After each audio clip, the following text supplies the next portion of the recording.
मैं मुकेश उदैनिया सीधे बोल में आपका स्वागत करता हूं और आपसे निवेदन करता हूं कि आप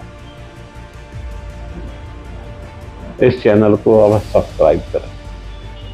मित्रों, लोकसभा चुनाव के 7 चरण पूरे हो चुके हैं और एग्जैक्ट पोल अपने रिजल्ट भी देने लगे हैं। यह कितने सही हैं कितने गलत हैं यह तो 4 जून को ही पता चले। 18वीं लोकसभा चुनाव के आखिरी चरण का मतदान समापन हो गया, फिर भी अभी भी जीत हार का अनुमान लगाने में थोड़ा सा समय दिया जाएगा। उसके बाद 4 जून को चुनाव का वास्तविक सच यानी परिणाम सबके सामने आएगा कि देश की जनता ने किसे अपना भाग्य विधाता बनाने का निर्णय लिया है। दोस्तों,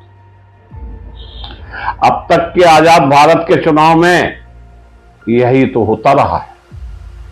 फिर 5 वर्ष अपने चैन पर हक करते हैं, इखलाते नजर आते हैं या फिर स्वयं के निर्णय को कोसते रहते हैं।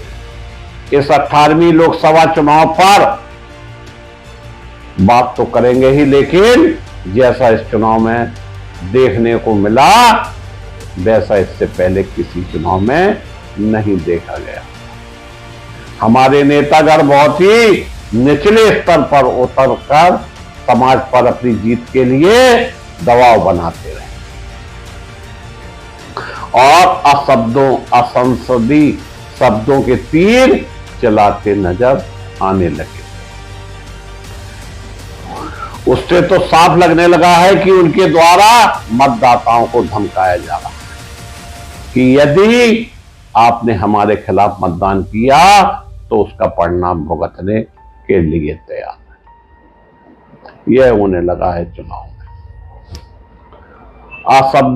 असंसदीय शब्दों की रक्षा करने का दायित्व जिनका है वही अपने निचले स्तर की भाषा का प्रयोग करने लगे। तब आप किससे शिकायत करेंगे अथवा किस अदालत में मुकदमा चलाएंगे?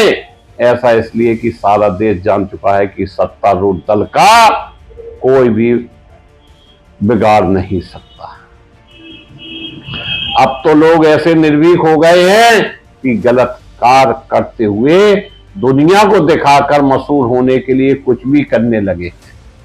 इसी लोकसभा चुनाव में तार तार होती भाषाई गर्मा और खुलेआम गुंडोई के कई उदाहरण देखने को मिले।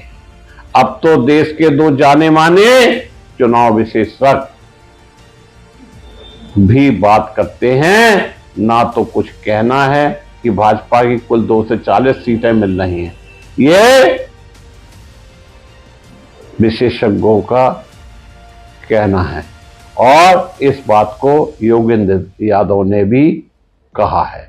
जबकि चुनाव विशेषज्ञ प्रशांत किशोर मानते हैं कि सरकार तो फिर से वही बनेगी जो वर्तमान में चल रही है। यह बात समझ में नहीं आ रही है कि किस आधार पर देश के जाने माने चुनाव विशेषज्ञ इस तरह की बातें कर रहे हैं।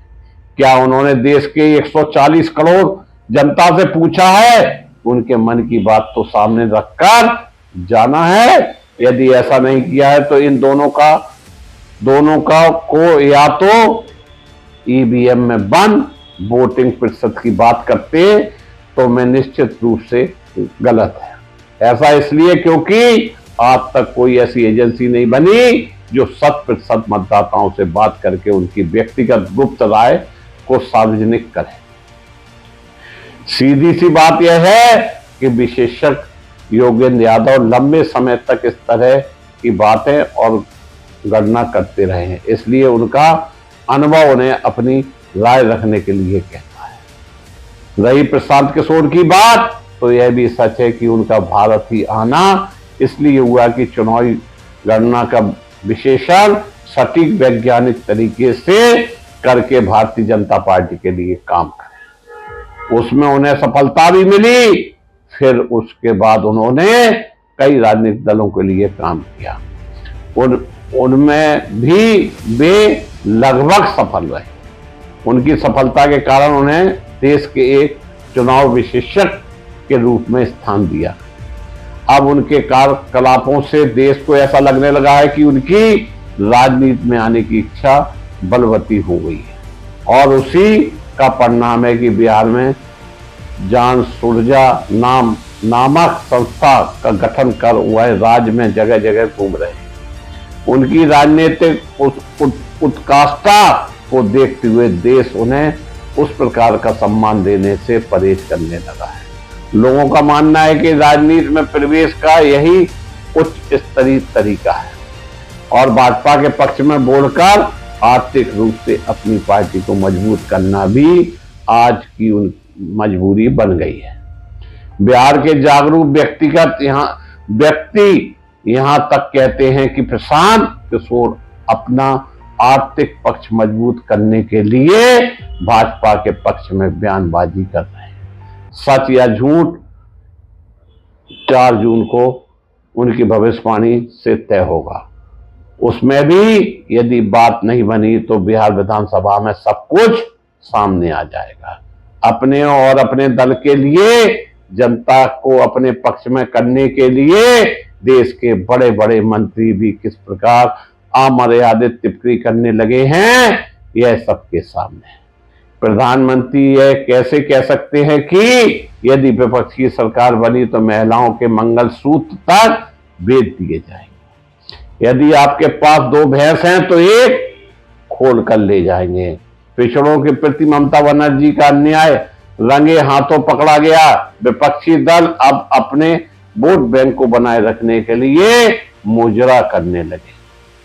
आखिरकार अपने वोट बैंक के लिए सत्तारूढ़ दल और यहां तक कि प्रधानमंत्री तक इस प्रकार के अनर्गल इतने सारे झूठ को जनता के बीच किस प्रकार बोल सकते हैं। लेकिन हां, देश की जनता अब समझदार हो गई है और मानने लगी है कि किस व्यक्ति और किस दल द्वारा क्या किया गया, सच और क्या झूठ बोला जा रहा है। समाज तो अब सत्तारूढ़ दल से यहां तक कहने लगा है कि पिछले 10 वर्षों तक वो केंद्र सहित देश के अधिकांश राज्यों में आप ही की सरकार रही है, लेकिन उसकी उपलब्धि बताने के स्थान पर आप विपक्ष के अशब्द क्यों कह रहे हैं? ऐसा इसलिए क्योंकि पूरी सत्ता आपके इर्द गिर्द घूमती रही है। फिर जिस विकास की बात आप कर रहे हैं, ऐसा पिछले 10 वर्षों में क्यों नहीं किया गया? और फिर इन 5 वर्षों में आपकी सरकार देश का क्या भला कर देगी? आश्चर्य तो तब होता है जब इन सारे आरोपों को विपक्ष यह कहकर झुठला देता है कि हारने के डर से सत्तारूढ़ विचलित हो उठा है और अमर्यादित शब्दों का प्रयोग करके उसे अपमानित किया जा रहा है, जिसका परिणाम चुनाव के बाद देखने को मिलेगा। विपक्ष तो अपने गठबंधन को सरकार के रूप में स्थापित करने के विषय में सोचने भी लगा है, क्योंकि वह मान चुका है कि सरकार तो इंडिया गठबंधन की ही बनेगी। इसलिए वह बिना मतभेद के किसे कौन सा पद दिया जाएगा इसकी सूची तक बना रहा है। वैसे सत्तारूढ़ पार्टी के सूत्रों का दावा यह भी है कि सरकार तो उनकी ही बनेगी और प्रधानमंत्री नरेंद्र मोदी ही फिर से शपथ ग्रहण करेंगे। जो भी होगा उसका रुझान 1 जून की शाम से पूरे देश में आने लगेगा। लेकिन यह एक कयास ही कहा जा सकता है, लेकिन वह 7 चरणों की एक मुश्त समीक्षा होगी। निर्णय तो जैसा विदित है कि 4 जून को ही होना है। फिलहाल इस पूरे सप्ताह तो उथल पुथल और सांस रोककर चुनावी परिणाम की प्रतीक्षा तो करनी ही पड़ेगी। ऐसा इसलिए क्योंकि दोनों पक्ष में से कोई भी अपने को कमजोर नहीं आंक रहा है और अब तक फैसले तो इसी 7वें चरण में 4 जून को ही आना है। इसलिए धैर्य से प्रतीक्षा कीजिए और भारतवर्ष की जनता ने किस सरकार को बनाने का अवसर दिया है इसके मामले में सोचिए। मैं मुकेश उदैनिया पुनः आपको नमस्कार करके अपनी बात समाप्त करता हूं। धन्यवाद।